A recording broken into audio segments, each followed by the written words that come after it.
วันเดียวขอนิยามคำขึ้นให้ในเขาขออยู่ที่ในเสด็จนับย้ำเวลาถึงกรุงเชียงนาเจ้าอยาตัวเอาตัวคุณตัวนั้นเพื่อพูดตัวดีตัวดังสวรรค์ด้วยถึงลุมลาในหัวเรือนยีปวดเสียวเขาดำมุดดังเสียงในซ้ำในเสียมันสวรรค์ตัวเมืองเสียงตัวคุณตัวนางเขาดำมุดดังเสียงในขมันเกลียขึ้นในขลุกกระดังตัวอยู่ที่ในเสด็จย้อนพิปังกูเต้ากูโดนกูปาผู้ใดในหูผู้ใดในยินในเสียงคุณเสียงนางเสียงชาธรรมะตัวยาตะวังเขาอย่าได้มีว่าคำมันเล็กขึ้นในอนวากาบินนลูกก็เสริมเกิงเมื่อคำมีวังเสรีเรียกมาว่าพันเปียนมาเขาอันไหนมาห่วงกินห่วงดูผู้ตัวสาธุตัวป่วยหลงอันปวดเสียแล้ววันเราขอเฮ็ดเปลี่ยนตัวด้านหน้านี่เขาที่มีความสุดดวงความมังกรฝันในทางที่ว่ามีที่พึ่งที่เมืองที่เมืองที่เมืองเป็นที่เรื่องทำอะไรเป็นแนวนี้สิ่งชั้นดอระวังความไปเลยไปวางความผ่าบรรวาคาพี่น้องดำดังเสียงเสียกรรมที่เขาในสุนทรเสียงเขา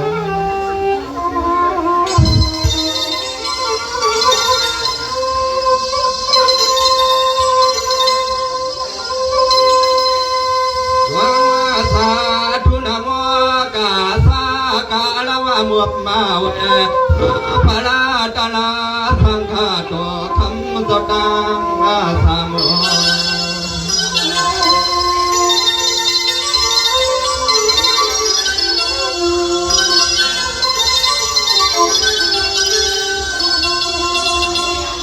วิญญาณยานมะขันมะขึ้นในเฮาอาขานลูกอ่อนที่วางบุกคุ้มตัดเสียงเลยมาบวชไว้บวชลำเลยมาหวังความดีรันปุถะมาเสียเขาตายนาโต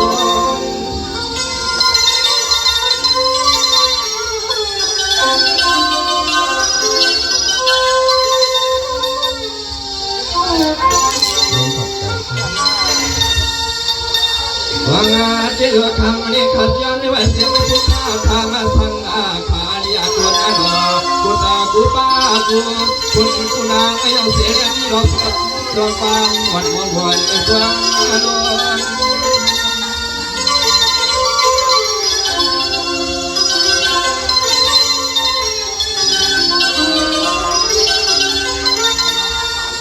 วิญญาณใส่ผ้ายอนงาผิดฟังต่อคุณต่อนางยามาหักงาถึงอายุเดือนนาเดียพุทธังนาต่อตัวเด็ดตักไว้ตลาดฟังยามเลี้ยว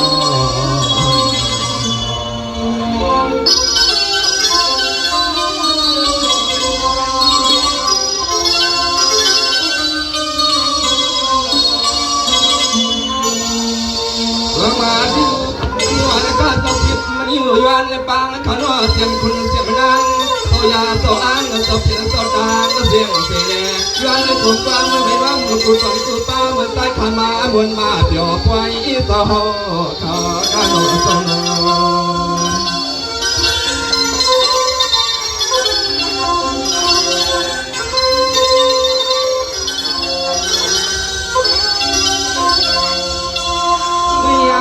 ว่าเตรียมตัวคุณตัวนางตัวยาตัวอ้างกูดวนกูป้าอย่ามาวัดถึงอธิวัติเห็นพอขับขายามคำขึ้นในพอได้เห็นจวนต่างดูหลวงทาบวานา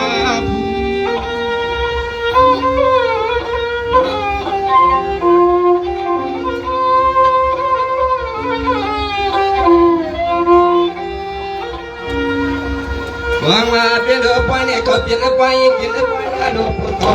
กาซาปามานาบวกมาเวทีในเนี่ยอันเล็กข้าวหังฟังวันเอกว่าย้อนยุกฟังมือขาดสิมันอยู่ย้อนดูย้อนเวทาทุ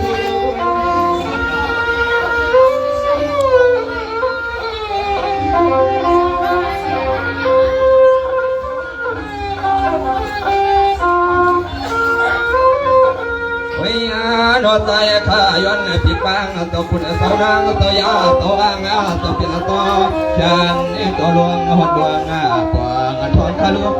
ขลังฟางวังเย็นหน้ามอนตัว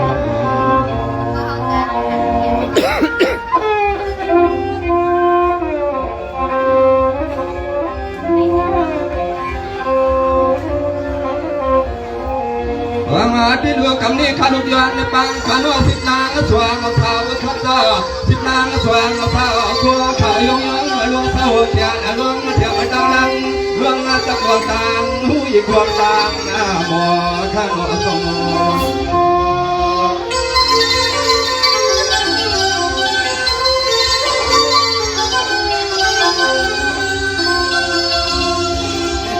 วังคำนี้ขาดุกยานในปังกาถาเป็นข่าวตะคุณเท่านั้นหัวตาสมัยเวลาเป็น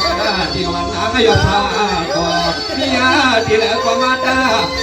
มาตัวปนขาลุกขาลังมาฟังพวกที่ปากวางแล้วก็ล่อปานคว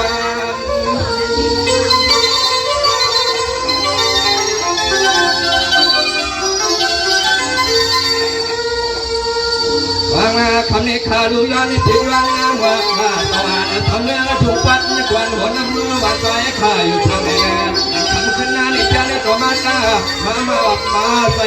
ยังขาลุกขาลังทางวางเรื่องตา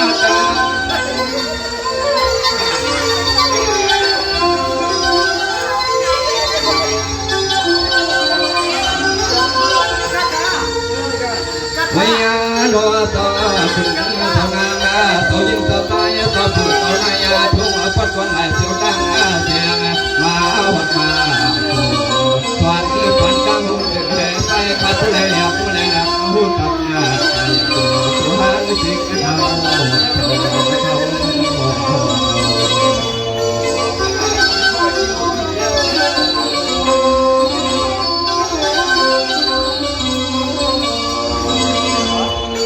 างอาทิตย์มูคำนี้ขาดุกย้อนในป่าสิบนาสว่างสาวขันว่าพวกเขายองขนาดมีละมีละมาจ้องจำฟังลูกหลานตัวสวอพิมพ์กาวว่าแก่ละปังตะลังทันสวยสิบนาสว่างในขันว่าสม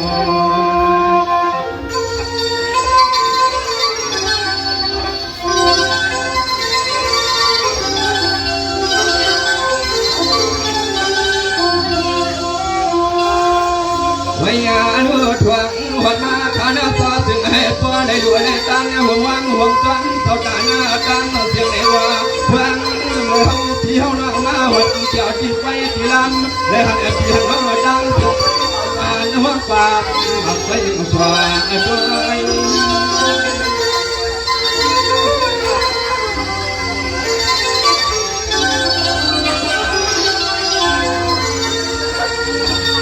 วังอาทิตย์วันนี้เต็มปอดชาวันยังวันเสาร์เพียงเสาร์นอกขาลุกเตียงเก่าทางมาเขาเสียว่าเนี่ยทุกทางหน้าสูงก็เสาอยู่ทางไหนว่ายังวางที่น้องขัดลุกขาล่างกวางตั้งหมดวันก็แฉขอเสาเพียงปลาย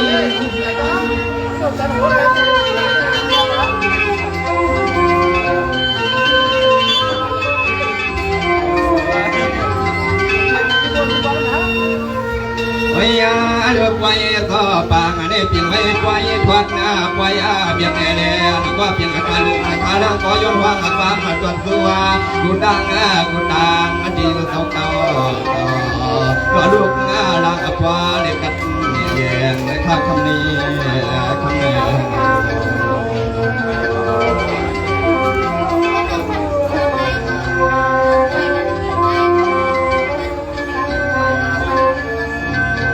วางมาที่อยู่ในที่ว่าขาดุกยันในบางสิบนางช่องเท้าข้านว่ามาถึงเนื้อปอยในลำขยอบมาหมอยเห็ดหน้ากว่าเมื่อวานทางนั้นกี่ไฟกี่ลำก็เพียงพอเช้าวันนี้เลยอันผูกไว้ยันนี้ตายขาดดิบภาวะไม่อยู่กวนเพราะกำตายขาดต้องไปกว้างมังกาลาปันไม่พอเขาข้าต้อง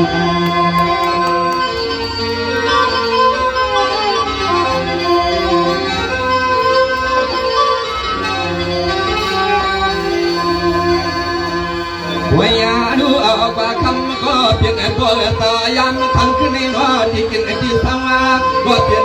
พอผัวเนี่ยมีสังวังนี้เนี่ยกว่าถึงให้ผู้ใดเพียงที่มันที่ดวงพวงพวกจำคือเห็นพวง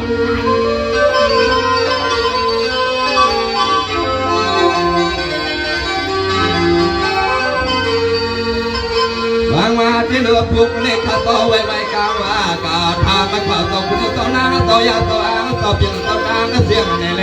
อันกูมันไว้ในตายข้าในตอนนี้หรือว่าท่านเสียตัวเองขายต่อเสียตัว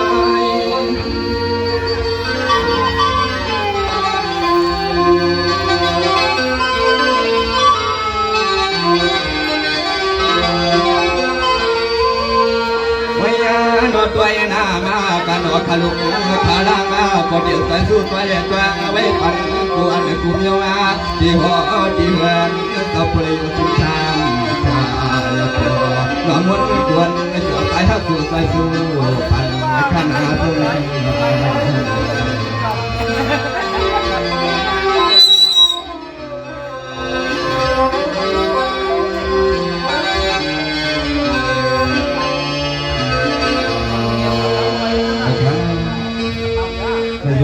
ส่วนด้านหน้าเลยพี่น้องมาเพื่อของทางบุญเส้นนี่ครับเนาะส่วนว่าการพี่น้องไปในป่าในยามกันนี้ใน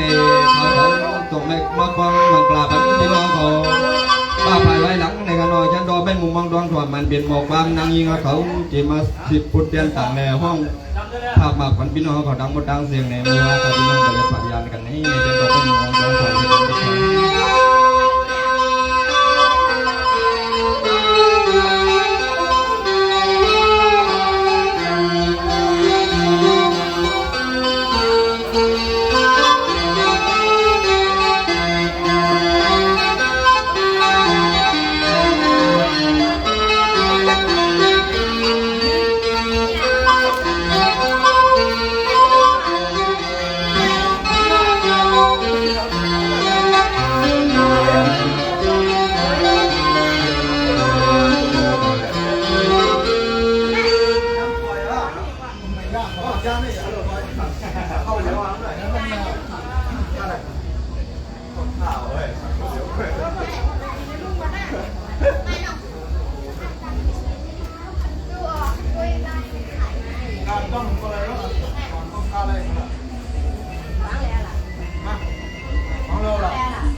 ม่